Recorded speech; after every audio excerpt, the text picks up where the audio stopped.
जय हिंद दोस्तों, वंदे मातरम। तो भाई कल्कि ने रिकॉर्ड्स बनाने अभी भी शुरू ही रखे हैं। डे 2 को ऐसा नहीं है कि कलेक्शन ड्रॉप नहीं हुआ, बट ये तो होना ही था क्योंकि वर्किंग डे था। प्लस ये मूवी थर्सडे को रिलीज हुई थी, ना कि फ्राइडे को। बट आज सैटरडे है और आज हम एक्सपेक्ट कर रहे हैं कि ये मूवी काफी अच्छी कमाई करेगी। अब इससे पहले कि हम लोग डे 2 के फाइनल कलेक्शन के बारे में बात करें, सबसे पहले जरा बात कर लेते हैं कुछ ऐसे, कुछ तो नहीं बल्कि एक ऐसे व्यक्ति के बारे में जो कि इनडायरेक्टली पता नहीं क्या क्या कहना चाह रहा है और क्या क्या उसके मन में है, जो वो बिल्कुल उल्टी की तरह बोलता रहता है। समझ में नहीं आता आखिर इतने लोग जो है, ये मतलब इतनी नफरत क्यों ही लेकर आ जाते हैं किसी भी चीज को लेकर। सुमित कादेल एक रिव्यूअर है, उन्होंने एक ट्वीट करते हुए लिखा है कि ऑर्गेनिक वर्ड सिर्फ बॉलीवुड के लिए इस्तेमाल करते हैं कुछ लोग। Just track them and their commentary for next few days and they have the audacity to question others integrity and call them names. Huge manipulation of 30 crores on day 1 itself, it's not a joke. Day 2, more organic stuff will happen. Hold your popcorns and enjoy the show. Good night, folks. अब यहाँ पर इन्होंने indirectly डिग लिया है कल्कि के makers के ऊपर, जो कि कलेक्शन को लेकर गलत डेटा बता रहे हैं, ऐसा इनका कहना है। अब इन महाशय की बात के ऊपर भरोसा इसलिए नहीं होता क्योंकि उन्होंने बड़े मियां छोटे मियां जैसी मूवी को 4 स्टार दिए थे। आदि पुरुष जैसी मूवी को उन्होंने ये बताया था कि भाई उस मूवी से बेहतर तो कुछ हो ही नहीं सकता। तो अब जाहिर सी बात है, क्या बोल सकते हैं। और कल्कि को लेकर इन्होंने कहा है कि भाई ये मूवी इनके लिए डिसअपॉइंटमेंट है। तो मेरा मतलब बस यही है कि अगर आपने इस शख्स के बारे में अभी तक नहीं सुना है तो आप बहुत सही हैं, और अगर सुन रखा है तो कृपया करके इनको आप इग्नोर ही करें तो बेहतर होगा, क्योंकि ये वो हैं जो शायद सिर्फ एक ही तरफ की रोटी खाना पसंद करते हैं और दूसरी तरफ के पराठे को देखना भी नहीं चाहते। आगे बढ़ते हैं और बात करते हैं भाई कल के कलेक्शन के बारे में, क्योंकि डे 2 का जो कलेक्शन है वो ड्रॉप हुआ है। देखिए, मैं ये नहीं बोलूंगा कि बिल्कुल ड्रॉप नहीं हुआ है, बिल्कुल ड्रॉप हुआ है और बोलने में कोई गुरेज भी नहीं है इस चीज को। एंड सेकेंड डे से सबसे बड़ी एक जो मैं सीख कहूंगा वो ये है कि जितने भी लोग मूवी को लेकर बात करते हैं ना, उन सबको कहीं ना कहीं इस बात को समझना चाहिए कि भाई अगर किसी मूवी का कलेक्शन सेकेंड डे ड्रॉप हो रहा है तो पहले आप उस डे को भी देखो। जैसे पहले दिन सेमीफाइनल था, दूसरे दिन वर्किंग डे था, सैटरडे संडे की बात करेंगे ना, मजा आएगा। चलिए जरा बात करते हैं इसके कलेक्शन के बारे में कि कैसा कैसा कलेक्शन हुआ है। तो पहले दिन का कलेक्शन 95 करोड़ रुपीस इसका हुआ था, जिसमें कि तेलुगु में 65 करोड़ था, तमिल में 4.5 करोड़ था, हिंदी में 22.5 करोड़ था, एंड कन्नड़ में 30 लाख था, मलयालम में 2.2 करोड़ था। यहां पर देखने वाली बात यह है कि इस साल हिंदी की सबसे बड़ी कमाई करने वाली मूवी ओपनिंग डे पर थी फाइटर, उसने 24.6 करोड़ कमाए थे, तो उससे तो कम ही कमाए हैं कल्कि ने। बट अगर हम ओवरऑल देखें पैन इंडिया लेवल पर तो 95 करोड़ से, और अगर हम लोग ओवरसीज की बात करें तो 60-70 करोड़ वहां से भी आए, तो इन टोटल 175 करोड़ गया था। हालांकि मेकर्स ने 191 करोड़ का आंकड़ा बताया, बट जहां तक मैंने जो कैलकुलेशन लगाया है, जितना भी डेटा मुझे मिला, 175 to 180 करोड़ मुझे जाता हुआ दिखाई दे रहा है। बात करें अब डे 2 की, तो डे 2 में 54 करोड़ रुपीस का कलेक्शन अब इसका फाइनल निकल कर आया है, जिसमें कि आप ही मान के चले ओवरऑल 43% का ड्रॉप पैन इंडिया लेवल पर देखने के लिए मिला है। तेलुगु जहां पर 65 करोड़ का पहले दिन हुआ था तो 25 करोड़ पे आ गया है। तमिल जहां पहले दिन 4.5 करोड़ का हुआ तो यहां पर 3.5 करोड़ हुआ है। हिंदी हालांकि काफी ज्यादा स्ट्रांग रहा, हिंदी में कोई ड्रॉप देखने के लिए नहीं मिला है। हिंदी पहले दिन भी 22.5 था, दूसरे दिन भी 22.5 ही रहा है।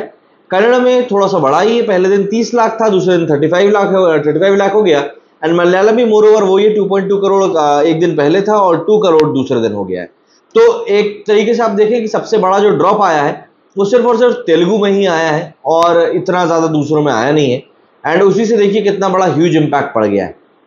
54 करोड़ रुपीस इसका फाइनल कलेक्शन निकल कर आया है, और 2 दिनों का जो टोटल कलेक्शन है अब इसका ये 149 करोड़, ऑलमोस्ट 150 करोड़ रुपए इसका 2 दिनों का कलेक्शन हो चुका है। हालांकि अगर हम इसमें ओवरसीज कलेक्शन जोड़ दें तो ओवरसीज कलेक्शन कुछ 30-35 करोड़ के आसपास हुआ है।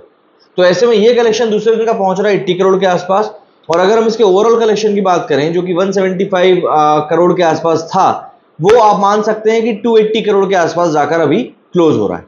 अब 2 दिनों में एक्सपेक्टेशंस थी कि ये मूवी 300 करोड़ रुपए कमाएगी, बट वो चीज हुई नहीं। 280 करोड़ के आसपास इस मूवी ने 2 दिनों का क्लोज किया है। बट सबसे बड़ी बात यह है कि आने वाले जो 2 दिन है, मतलब आज का दिन और कल का दिन, सैटरडे और संडे, ये कल के लिए बहुत ज्यादा इंपॉर्टेंट होने वाले हैं, क्योंकि इन 2 दिनों में माना जा रहा है कि पहली बात तो वीकेंड, और दूसरा मूवी को लेकर जो पॉजिटिव वर्ड ऑफ माउथ इस समय मार्केट में चल रहा है, ये दोनों ही चीजें मूवी के लिए एक पॉजिटिव काम करेंगी एंड रिजल्टेंटली हमको एक बढ़िया कलेक्शन देखने के लिए मिल सकता है। देखिए, कल्कि को लेकर जो मैंने बातें अपने रिव्यू में कही थी, उसकी तारीफें, मतलब वही बातें कहीं ना कहीं हर कोई बोल रहा है बट उसके बावजूद भी आपको एक बड़ा सेक्शन ऐसा मिलेगा जो कि कल्कि की तारीफ करने में हिचकिचा रहा है, और आप उन चीजों को देखकर बिल्कुल दुखी ना होइएगा, क्योंकि कई लोग हैं देखिए जो इस चीज का ही इंतजार करते रहते हैं कि उनको कैसे भी करके जो चीज चल रही है उसको नीचे गिराना को मिल जाए। क्योंकि देखिए नेगेटिविटी चीज ही ऐसी होती है, दरअसल ये इंसानी प्रवृत्ति है कि जब भी कोई आपको आगे बढ़ता हुआ दिखता है आपके ही सेक्टर का, तो आपके ही सेक्टर के लोग ना उसको कहीं ना कहीं रोकने में लग जाते हैं या उसको डिमीन नीचा दिखाने में लग जाते हैं कि यार देखो तुम कितना घटिया काम कर रहे हो। And same thing is happening with कल्कि 2। जब आदिपुरुष रिलीज हुई थी तब कई लोगों ने, जैसे मैंने शुरुआत में बताया, कि तारीफ करी थी उस मूवी की। लोगों ने बोला था भाई इससे अच्छी मूवी तो हो ही नहीं सकती, इससे अच्छा डिपिक्शन रामायण का हो ही नहीं सकता, लेकिन पब्लिक ने उसको सिरे से पहले दिन ही नकार दिया था। इवन मेकर्स को फिर सामने आकर अपोलोजाइज करना पड़ा था कि यार हमसे गलती हुई है। इवन मनोज मंतशिर जिन्होंने इस मूवी के डायलॉग लिखे थे उन्होंने तक सामने आकर बात कही थी। तो ऐसा नहीं कि पब्लिक बेवकूफ है, अगर पब्लिक कल्कि को इतना अच्छा रिस्पॉन्स दे रही है तो there has to be some reason, और इसीलिए हमको इन पचड़ों में नहीं पड़ना है। मेरा कहना बता आप लोगों से इतना ही है कि ये जो चीजें हैं ये चीजें यूं ही चलती रहेंगी, और इन चीजों को लेकर ज्यादा बहस करने से कोई मतलब नहीं है, क्योंकि अगर आप किसी को समोसा देकर बोल सकते हैं रिव्यू करने को तो वो कोई भी कर सकता है। मुद्दा बस यही है कि कल्कि अगर यहाँ पर कमाई कर रही है तो वो अच्छी कर रही है, और मैं तो खुद बोल रहा हूँ ना, मेकर्स ने 191 करोड़ का बोला है, मुझे 175 टू 180 करोड़ का आंकड़े मिले, किया हुआ थोड़ा बहुत मैनिपुलेशन। बट आप मुझे बताओ ना, 175 करोड़ का कलेक्शन पहले दिन में जो कल्कि ने किया, क्या वो भी बॉलीवुड की कई मूवीज का लाइफ टाइम कलेक्शन नहीं रहता? ये ऑब्वियस सी बात है। एंड मोर ओवर 2 दिनों का जो 280 करोड़ का कलेक्शन निकल कर आया है वो भी कम नहीं है। उम्मीद ये की जा रही है कि ये अगले 2 दिनों में अगर ये थोड़ी बहुत भी ठीक ठाक मूवी चलती है तो ये 500 करोड़ के आंकड़े को संडे की शाम तक एंड मतलब टच कर जाएगी। और 500 करोड़ 4 दिनों में कमाना ये भी अपने आप में एक बहुत बड़ी ही अचीवमेंट होती है।